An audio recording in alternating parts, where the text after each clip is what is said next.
மக்கள் வெற்றி கட்சியின் சார்பாக அனைவருக்கும் அன்பு வணக்கம். கரூர் கூட்ட நெரிசலில் உயிரிழந்த அப்பாவி குடும்பத்திற்கு தமிழக வெற்றி கழகத்தின் தலைவரும் தமிழக முதல்வருமான விஜய் அவர்கள் அந்த குடும்பத்தின் நிலை அறிந்து அவர்களுக்கு அரசு வேலை வழங்க வேண்டும் என்று ஒரு 32 பேருக்கு பணி நியமன ஆணை இன்று வழங்கலாம் இருந்தார். அதை தடுக்கும் விதமாக நாம் தமிழர் உள்ளிட்ட சில கட்சிகள் நீதிமன்றத்திலே அரசு வேலை பாதிக்கப்பட்டவருக்கு வழங்கக்கூடாது என வாதிட்டனர்.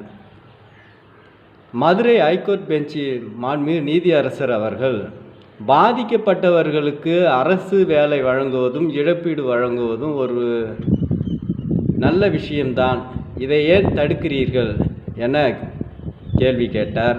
அது மட்டுமல்ல, அரசியல் விளையாட்டை வெளியே வைத்து கொள்ளுங்கள், நீதிமன்றத்திலே வைத்து கொள்ளாதீர்கள் என்று கேட்டிருக்கிறார்.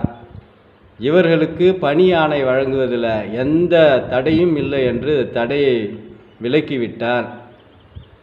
எப்படி அரசியல் களத்திலே விஜய் அவர்கள் வென்று ஒரு முதல்வராக திகழ்ந்தாரோ அதே போல அரசியலில் எதிர்க்கட்சிகள்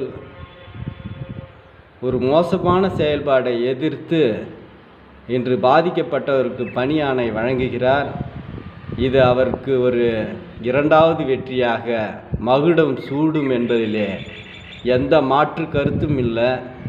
இதிலே எதிர்க்கட்சிகளெல்லாம் மனிதநேயத்தோடு செயல்பட வேண்டுமே ஒழிய ஒரு பாதிக்கப்பட்டவருக்கு வேலை வழங்குவதில் நீங்கள் இது போன்ற பாரபட்சம் பார்க்கவே கூடாது. மக்கள் தான் எஜமானர்கள்.